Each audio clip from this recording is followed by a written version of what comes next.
اعوذ باللہ من الشیطان الرجیم بسم اللہ الرحمن الرحیم۔ شروع کرتا ہوں اللہ کے نام سے جو بڑے مہربان نہایت رحم والے ہیں۔ بڑی عالیشان ذات ہے جس نے یہ فیصلہ کی کتاب یعنی قرآن اپنے بندے خاص محمد صلی اللہ علیہ وسلم پر نازل فرمائی۔ دیکھو یہاں پر ہمارے پیغمبر صلی اللہ علیہ وسلم کے نام سے آ گیا محمد صلی اللہ علیہ وسلم، ٹھیک ہے۔ بڑی عالیشان ذات ہے اللہ تعالیٰ، کون ہے؟ عالیشان ذات، ان اللہ علی کل شیء قدیر، جس نے یعنی اللہ تعالیٰ نے یہ فیصلہ کی کتاب اسی قرآن کے ساتھ فیصلہ ہوگا۔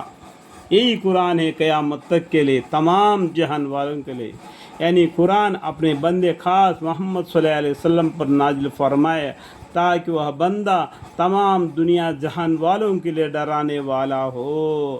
یہ کیا صرف مسلمانوں کے لیے نہیں بلکہ تمام دنیا والوں کے لیے پیغمبر صلی اللہ علیہ وسلم ڈرانے والے ہیں اللہ کے حکم سے، قرآن کے ذریعہ۔ ایسی ذات جس کے لیے آسمان اور زمین کی حکومت حاصل ہے اور اس نے کسی کو اپنی اولاد قرار نہیں دیا۔ کیا بولتے دیکھو، ایسی ذات جس کے لیے آسمان اور زمین کی حکومت حاصل ہے۔ آسمان اور زمین کے اندر کا حکومت کس کا ہے؟ اللہ کی ہے، اور اس نے کسی کو اپنی اولاد قرار نہیں دیا، اس کے کوئی اولاد نہیں ہے۔ یہ نصرانی لوگ بولتے عیسیٰ علیہ السلام کو خدا کا بیٹا، اور یہودی کہتے ہیں کہ عزیر علیہ السلام خدا کا بیٹا۔ یہ گندی باتیں کہتے ہیں، اور نہ کوئی اس کا شریک ہے، اللہ کے برابر کوئی نہیں حکمت میں، اور اس نے ممکنات میں سے ہر موجودہ چیز کو پیدا کیا، پھر سب کا الگ اندازہ رکھ دیا۔ جس کے اندر میں جتنے مخلوقات زمین پر چل پھرنے والے ہیں سب کو الگ الگ طریقے سے پیدا کیا۔ انسان بھی دیکھو، صورت شکل تو الگ ملے گا لیکن وہی چہرہ، وہی ناک، کان، زبان، ہونٹ ہے، لیکن چہرہ الگ ہے، چہرہ کا نور الگ ہے۔ موجودہ چیزوں کو پیدا کیا، پھر سب کا الگ الگ اندازہ رکھا، اور باوجود حق تعالیٰ کے ایسے یکتا ہونے کے ایک اللہ ہے۔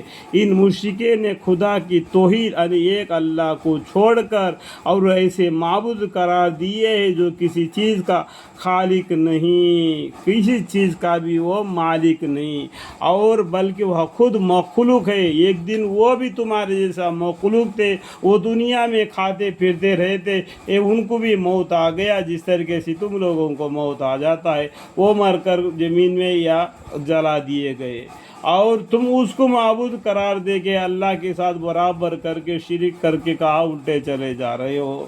وہ بھی ایک دن مخلوق تھے، وہ خود مخلوق ہے، اور خود اپنے لیے نہ کسی رفع اور نقصان کا اختیار رکھتے ہیں، اور نہ کسی حاصل نفع کا، اور نہ کسی کے مرنے کا اختیار رکھتے ہیں۔ ان کے پاس کچھ بھی نہیں، جس طریقے سے تم ہو اس دن وہ تھے، وہ ان کے پاس کچھ بھی نہیں۔ یہ لوگ اپنے من سے خود بھی بنا لینا ہے، وہ خود مخلوق ہے، اور خود اپنے لیے نہ کسی رفع نقصان کا اختیار رکھتے ہیں، اور نہ کسی حاصل نفع کا، اور نہ کسی کے مرنے کا اختیار رکھتے ہیں، اور نہ کسی کے جینے کا، اور نہ کسی کو قیامت میں دوبارہ جلانے کا، یعنی وہ کچھ بھی اختیار نہیں رکھتے، کیونکہ وہ ایک دن مخلوق تھے۔ اللہ خالق ہے، اللہ سب کا رب ہے، وہ جانتا ہے۔ اور کافر یعنی مشرک لوگ قرآن کے بارے میں یوں کہتے ہیں کہ یہ تو کچھ بھی نہیں ہے،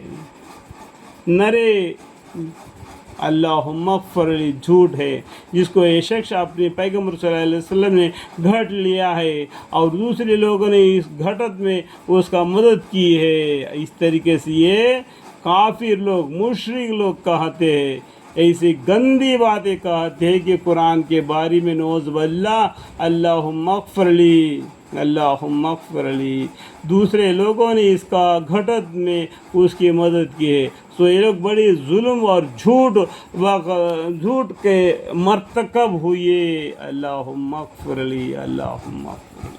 اللہ تعالیٰ ہمیں اور آپ کو توفیق ہدایت دے۔ قرآن پر چلنے والے بنائے، آمین۔